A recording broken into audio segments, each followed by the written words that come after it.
So I know you're probably wondering, what does Tears of the Kingdom even have to do with relationships, and how is that even going to solve it? Trust me, we're going to get there, but we need to talk about the timeline first.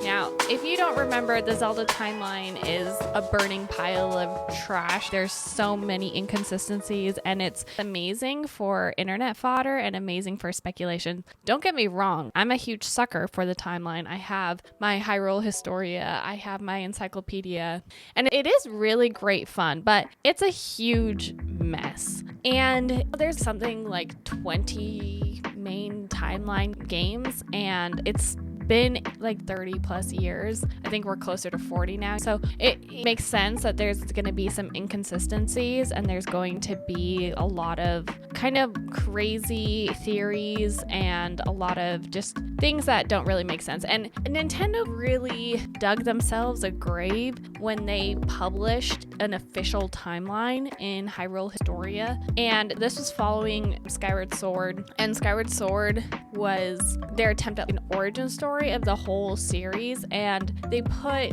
in writing, like official writing, the order of the games. And in some ways that was really good because it squashed a lot of internet debate, and it helped confirm what a lot of people had been discussing and arguing about, quite frankly, and getting into real intense discussions. Like, this shit's serious. But then Breath of the Wild came out, and that kind of threw a big wrench in everything, and the internet was rife with speculation, like, where does it fit? What, how does it work? Because if there's anything more true about the Zelda series, is that there's always going to be people that try and make sense of it and make it into a real world thing and try and make it as though there's no plot holes. I definitely tend to fall into the latter category. Like, anytime I watch a movie, I'm always trying to figure out, as though it was real life, all of the deep motivations and everything. And it drives my friends nuts because they're like, I just want to watch a fucking TV show. I don't want to have a PhD dissertation about the motivations of Bridget Jones. So it's fun. Like, it really is fun speculating where all of this stuff goes. But when Breath of the Wild came out, that really changed a lot of things, and it really messed up a lot of stuff because it didn't fit in with the timeline that was already established. And then they really threw an even bigger wrench in everything, and they published the Hyrule Encyclopedia, and they changed the timeline. They changed the order in which the games appear, and specifically, hold on, I need my book. Specifically, they changed A Link Between Worlds and Triforce Heroes, and they actually have a full explanation and a disclaimer. And then at the end they say, attentive readers may note that the timeline shown here differs slightly from the one found in Hyrule Historia. The timeline can be interpreted in a number of ways and may change depending on new discoveries that have come to light and on the player's imagination. Now, there's a really good video about the kind of dumpster fire that is now the Zelda timeline that Game Theory put out, and essentially basically says, oh, and I forgot that about the same time that they published this revised timeline and they threw a huge nuclear bomb in the True Zelda subreddit, everyone debating about where things go, they also clarified officially where Breath of the Wild goes, and surprise, surprise, at the end of all the timelines. But they didn't specifically say where. Now, just a quick recap on the timeline. So Skyward Sword is the origin story that is officially confirmed. That is the start of Hyrule, and they give a brief creation story with the goddesses and demise, and then basically the world was uninhabitable, and so Hylia put all of the people up into the sky and protected them with a barrier of clouds, and that was Skyloft, and that's where the story begins, and then Zelda reincarnates herself Hylia reincarnates herself as Zelda. And so they fall down into the earth and have to defeat Demise. And first they defeat him through his puppet, Girahim.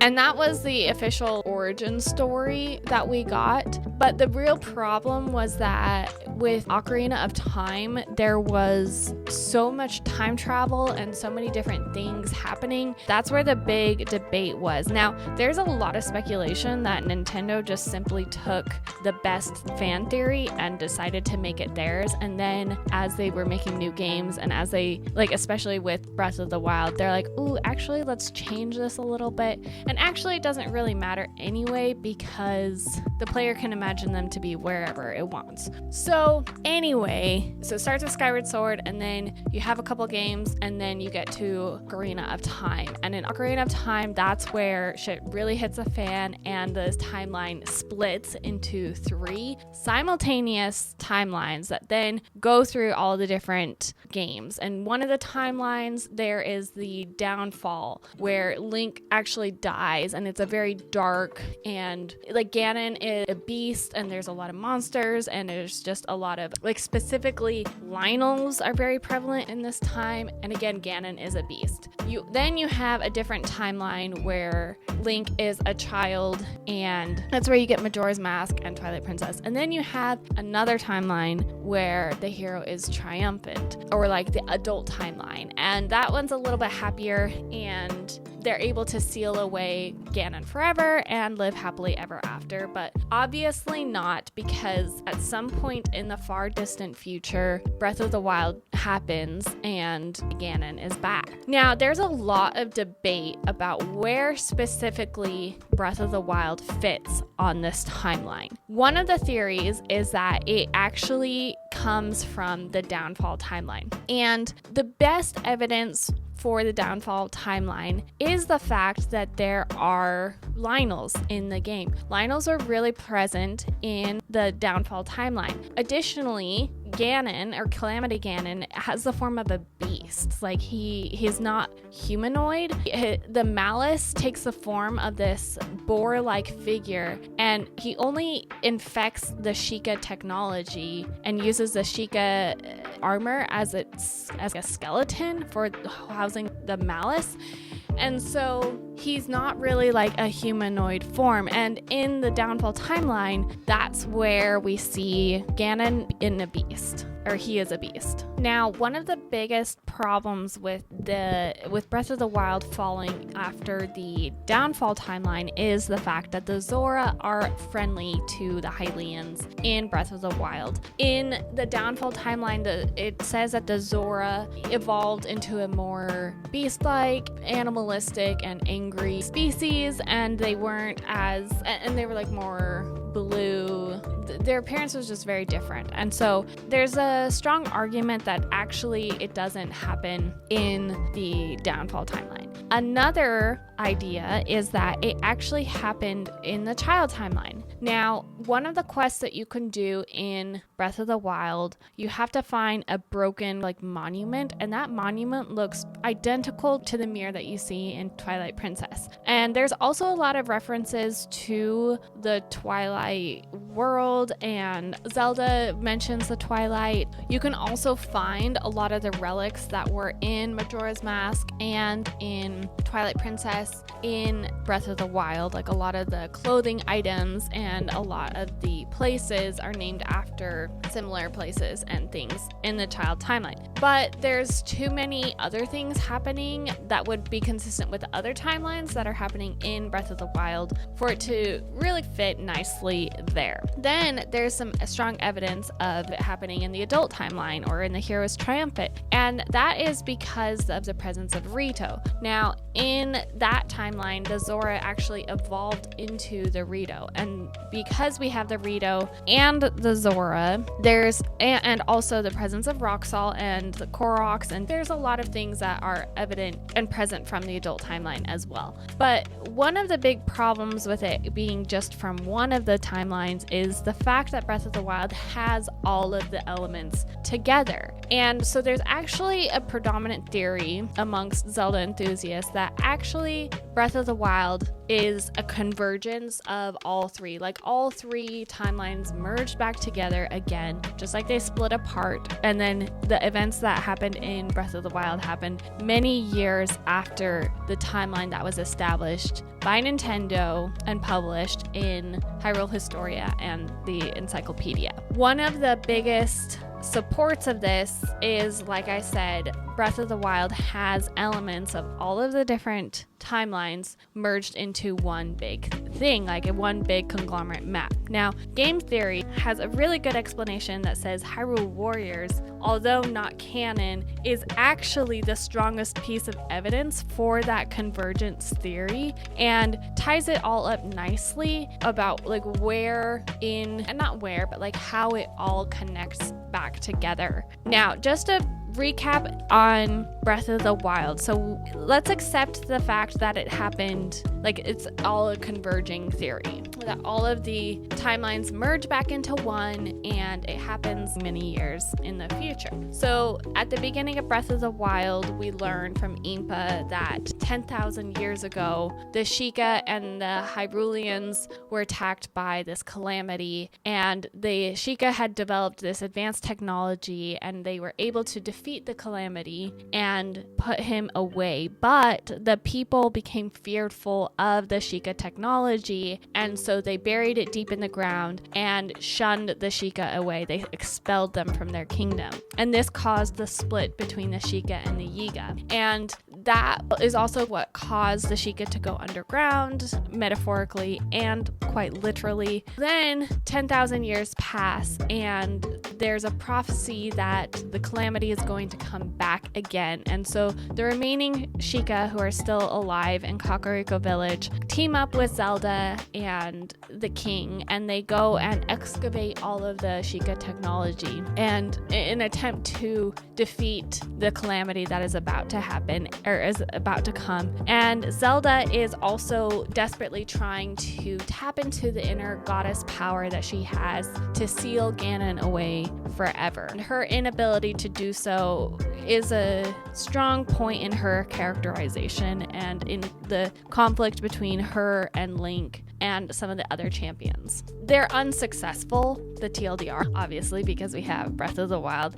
and they are able to, and the technology turns against them. And this is one of the darkest points in Hyrule's history, where tons of Hyruleans were murdered and killed, and they were betrayed by the technology that was supposed to save them. And in Breath of the Wild, we met those 4 champions, and they all died, and Link basically died himself, but was able to be saved with the power of the Shrine of Resurrection and the Sheikah technology. And the internet theorists and people were quite content with all of this. It felt fine. Like, it wasn't super satisfying that there wasn't that super concrete link putting them all together, but it was satisfying in the fact that, okay, this is like a new story that's happening way in the future, and this put a lot of debate to bed and was great. Now, everything was all fine and dandy, and the internet was pretty much content until Tears of the Kingdom came out. And in Tears of the Kingdom, remember, Tears of the Kingdom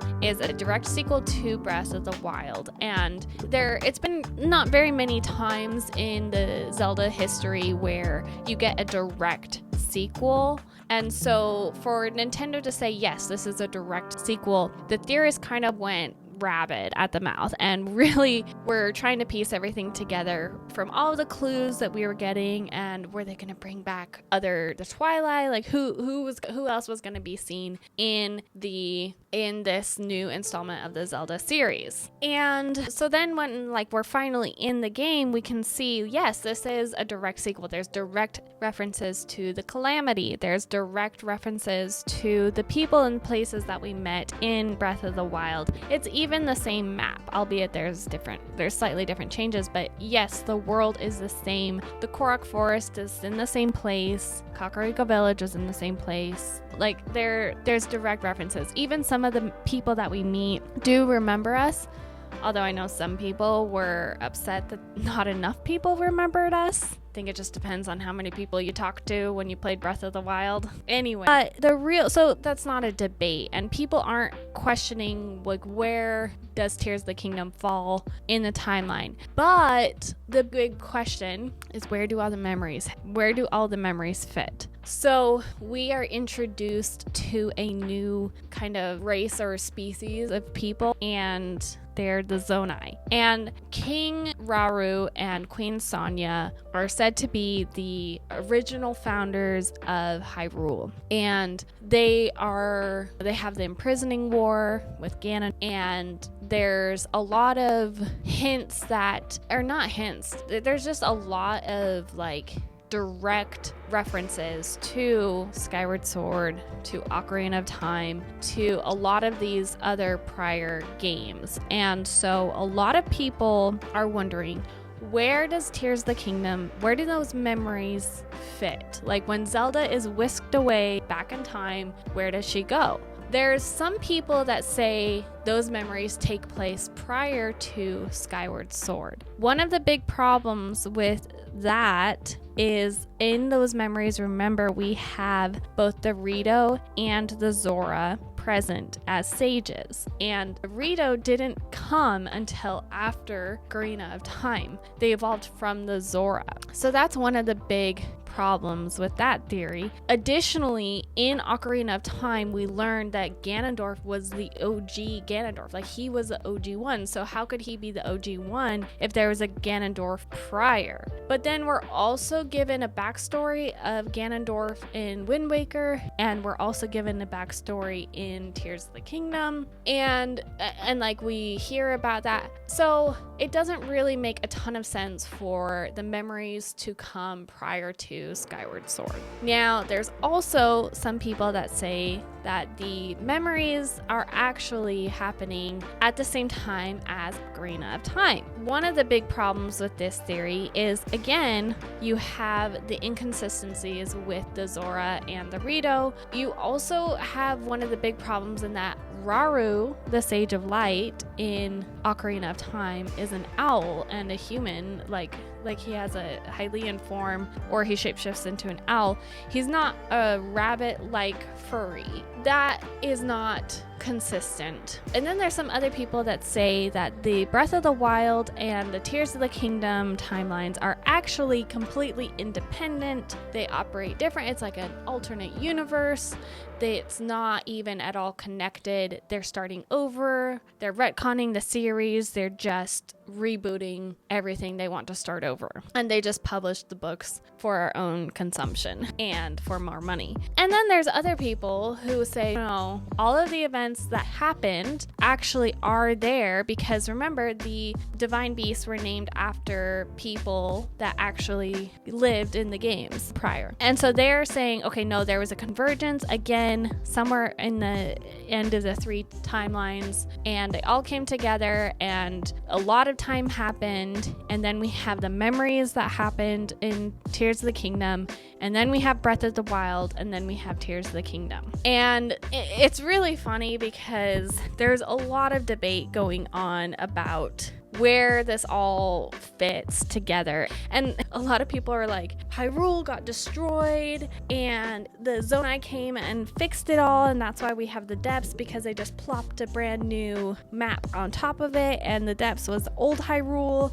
and that got like completely destroyed. And if you think about Tears of the Kingdom happening at the same time, like simultaneously before and after Breath of the Wild, enveloping it in a circle, I guess that kind of does make sense if you think about it that way, that some big massive chaos happened, and like maybe the goddess, or maybe so much crap was happening with the split timelines that they had to just go in and wipe everything out, or maybe they had to fit it all back together, and then when they did that, something bad happened, so they had to start over, so they just put a new map down, and then that's when the Zonai came down and they repopulated Hyrule, and so that's the new founding of Hyrule that they're talking about. And then you have the other camp, the other people in the Zelda community who are like, it's just a fucking game, just play the game, enjoy the game, it doesn't matter, they're just doing whatever they want. Because remember, they gave themselves license to do that by giving that caveat. It's allowed to change depending on what we decide, what information players come up with, what information we decide to make, and our own pure imagination. And this is where like I realized having these real, because I was getting sucked into this. I was having real life like debates and conversations with people. I was talking with one of my friends and we were arguing vehemently about this,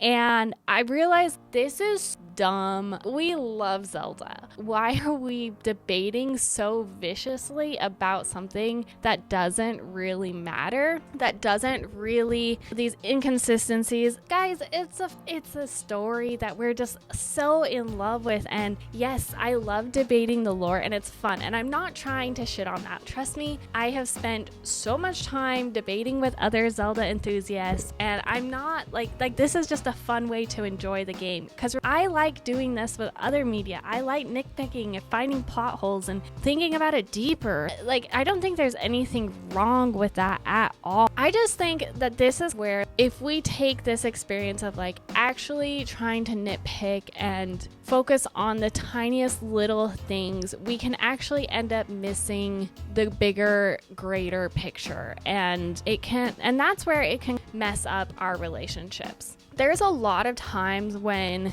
we let the little things become huge issues, and we let the little inconsistencies or the little details or we let little things get in the way of the bigger whole and the bigger enjoyment of everything. And this is where I think we all need to just take a step back. When I was talking with my friend, I realized like, you know what, this is dumb. We don't need to argue about the stupidest things. And even more, we don't need to argue about how to enjoy something or how to interpret something.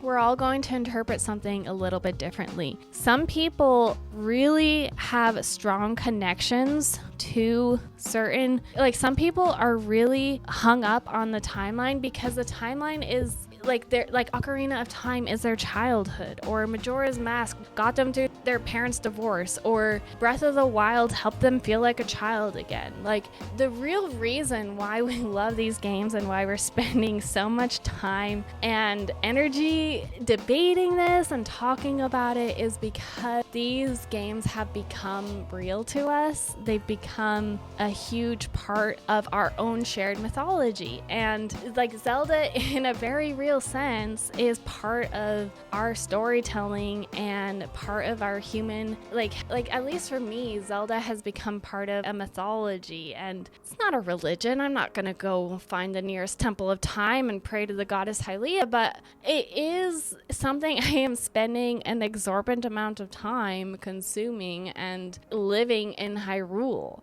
And that's where like recognizing that there is value to appreciating other people's perspectives, and also recognizing that at some point it is just a game and it's okay, and there's no right way to enjoy it. There's also no right way to interpret it. Just there's no right way to interpret life. And I have big regrets on how I have treated some people close to me, and it's because I've let little things become big things, and little things that in the grand scheme of things really don't matter. Just like how in the grand scheme of things, it doesn't really matter where the Zelda, like where Breath of the Wild fits on the timeline, where Tears of the Kingdom fits. Although I will say, I do believe that it is way after. Like, I think that there is a break, and they're just maybe a million years have passed, but that's just my opinion. I don't know, guys. I love video games. I love talking about them all the time. I think that they are such a fun thing. They're so important to me. They're such a huge part of my childhood and my adulthood. And I love the feeling that I get when I play them. And I love talking about them with other people. So if you guys like this too, why don't you subscribe, and I will see you guys next time. Bye.